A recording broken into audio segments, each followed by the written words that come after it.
আসন্ন 2026 ফুটবল বিশ্বকাপ যত এগিয়ে আসছে, সমর্থকদের ততই উন্মাদনা বেড়ে চলেছে। প্রিয় দলকে সমর্থন দিতে আয়োজন করা হচ্ছে প্রীতি ফুটবল ম্যাচের। তেমনই গোপালগঞ্জের কাশিয়ানীতে আয়োজন করা হয় আর্জেন্টিনা ও ব্রাজিলের দুইটি প্রীতি ম্যাচ।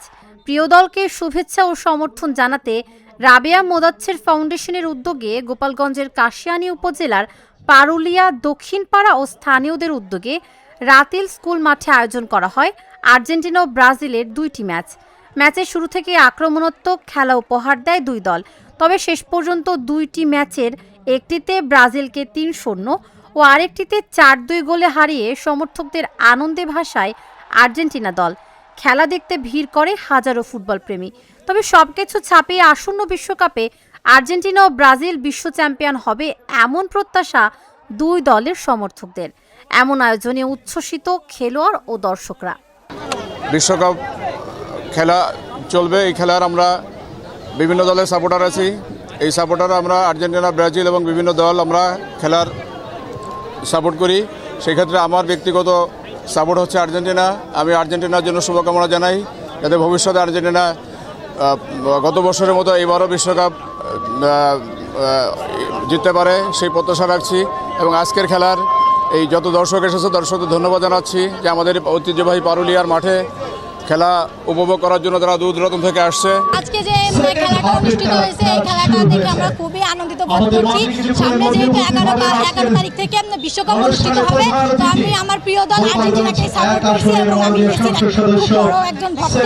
তো আমরা চাচ্ছি যে এবারে 2026 বিশ্বকাপটা আর্জেন্টিনায় পাবে, এটাই আমাদের প্রত্যাশা। আসলে আমি ব্রাজিল সমর্থন করি। এদের মধ্যে আপনারা দেখেছেন এখানে ব্রাজিল আর্জেন্টিনা প্রতীকী ম্যাচ শুরু হয়েছে। একদম অজপাড়াগায় এত চমৎকার একটি আয়োজন, অসাধারণ। অবশ্যই আমি আয়োজকদের অভিনন্দন জানাই এবং অসাধারণ আয়োজন। খেলা খুব ভালো হচ্ছে, ভালো মানের প্রত্যাশা তো থাকবেই, ঠকাজিটা থাকবেই। যেহেতু খেলার মাঠে আবার আগামী 2026 বিশ্বকাপে সেই জায়গায় আমাদের আরও ভালো কিছু আশা করতেছি।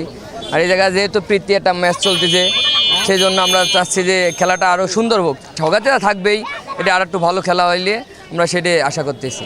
আমাদের এই গ্রামে এই যে প্রথম এইরকম বড় একটা আয়োজন হয়েছে খেলার জন্য, আমার খুব ভালো লাগছে খেলা দেখে। আশা করি খেলা ভালো হবে ইনশাল্লাহ, আর্জেন্টিনা জিতবে ইনশাল্লাহ। ঢাকা থেকে যখন আসতেছিলাম তখন আমরা গল্প করতেছিলাম বাংলাদেশ বেসিক্যালি বর্তমানে ক্রিকেটের জয় জয়কার, বাট আসার সময় আমি বলতেছিলাম বাংলাদেশ ফুটবলের জাগরণ, বাংলাদেশ ফুটবলের জাগরণ সময়ের অপেক্ষা মাত্র। আপনারা জানেন আমরা কিছুদিন আগে ভারতকে হারাইছি, শ্রীলঙ্কাকে হারাইছি, নেপালকে হারাইছি। কেমন লাগছে এখানে উপস্থিত হয়ে? আমরা খুব আশা করতেই পারি খুব রিসেন্টলি আমরা বিশ্বকাপেও ইনশাআল্লাহ কোয়ালিফাই করব। প্রত্যাশা হচ্ছে সুস্থ সমাজ চাই, মাদকমুক্ত সমাজ চাই, এলাকার উন্নয়ন চাই, এলাকার সবাইকে নিয়ে ভ্রাতৃত্ববোধ গঠন করতে চাই, কাঠামোগত উন্নয়ন চাই এলাকার। এর জন্য যে সকল পদক্ষেপ নেওয়া উচিত, সমাজের গুণীমানী গণ্যমান্য ব্যক্তি এবং সমাজের বিভিন্ন শীর্ষ ব্যক্তিত্ব শ্রেণীর মানুষ, তাদের কাছ থেকে প্রত্যাশা করব তাদের হাত বাড়িয়ে দেওয়ার জন্য, এই সমাজকে বিশেষ করে মাদকমুক্ত করার জন্য হাত বাড়িয়ে দেওয়ার জন্য, যাতে করে মাদকমুক্ত হয়। সবচেয়ে বেশি প্রত্যাশা করব আমাদের এই কাশিয়ানীর পারুলিয়া ঐতিহ্যবাহী ফুটবল অনেকগুলো মাঠ ছিল, আজ ভারাক্রান্ত মনে বলতে হচ্ছে যে 11 টিমের মাঠ সাজানোর মতো এত ওয়াইড মাঠ পেলাম না। তাই মাঠ বড় হোক, মাঠ বড় হোক, মাঠের পরিবেশ থাকুক, ছেলেমেয়েরা খেলাধুলা করুক, এই প্রত্যাশা। আমি আর্জেন্টিনার সাপোর্টার।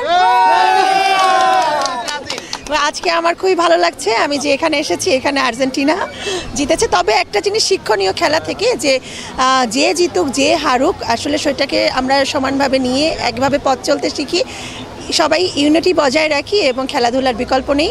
সুস্থ সমাজ, সুস্থ পরিবেশ গঠনে খেলাধুলা অত্যাবশ্যক। আমি ব্যক্তিগতভাবে ব্রাজিলের সমর্থক। আজকে যদিও ব্রাজিল এখানে হেরে গিয়েছে, তারপরও একটা সুন্দর চমৎকার খেলা হয়েছে।